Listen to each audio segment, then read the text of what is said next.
ஜனம்மா.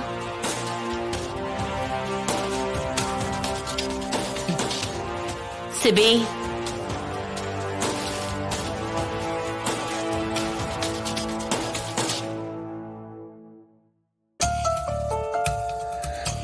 வர்ஷினி பேசினதுக்கு அப்புறம் நான் பல தடவை யோசிச்சு பார்த்துட்டேன்.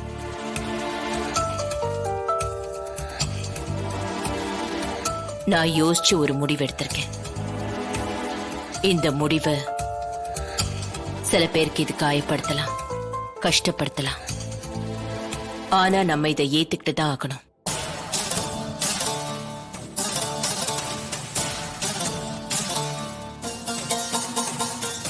நான் பிரபுக்கு வர்ஷினியை கட்டி கொடுக்கலான்னு முடிவு பண்ணிருக்கேன்.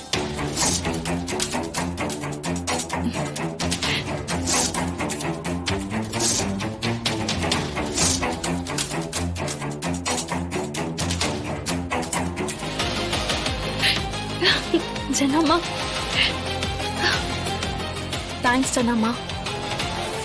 நீங்க என்ன முடிவெடுப்பீங்களோன்னு கவலையாவே இருந்தது. நான் லவ் பண்ணாலும் உங்க விருப்பம் எனக்கு ரொம்ப முக்கியம் ஜனம்மா. ரொம்ப தேங்க்ஸ் ஜனம்மா.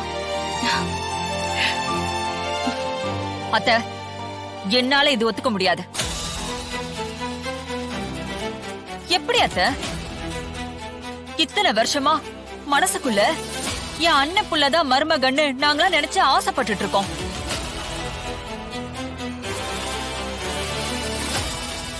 எங்கிருந்தோ வந்த ஒருத்தன் என் பொண்ண கல்யாணம் பண்ணிட்டு போவானா?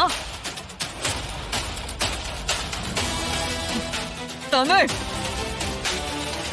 எல்லாத்துக்கும் காரணம் நீதானே. நீதானே அத்தைய எங்க கூட்டிட்டு போன. நீதான் ஏதேதோ பேசி அவங்க மனச மாத்தி இருக்க.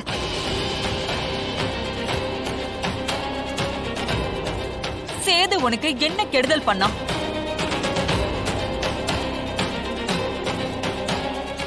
உனக்கு பிரச்சனை வரும்போதெல்லாம் கூட பிறந்த பொறுப்பு மாதிரி உன் பக்கத்திலே நின்னால. உனக்காக இந்த குடும்பத்தையே எதிர்க்க துணிஞ்சவன் அவனுக்கு நீ பண்ற கைமாறே இதானா? அவகிட்ட ஏது மீனா நன்றி விசுவாசம்ல. தேவைக்கு எல்லாரையும் பயன்படுத்திக்கிட்டு அப்படியே பேப்பர் மாதிரி கசக்கி தூக்கி வீசிருவா. இதோ நிக்கிறான் பாரு முட்டா பைய. சிஸ்டர் சிஸ்டர்னு இவ பின்னாடி சுத்திக்கிட்டு இருந்தால, அந்த சிஸ்டர் உனக்கு இப்ப என்ன வேலை பண்ணிருக்கான்னு பார்த்தல. உன் வாழ்க்கைய முடிச்சு கட்டிட்டாடா. இவளையா நம்பிக்கிட்டு இருந்த நீ? கணேஷா, என்ன நடந்துச்சுன்னு தெரியாம ஆளாளுக்கு தமிழை திட்டிட்டு இருக்கீங்க.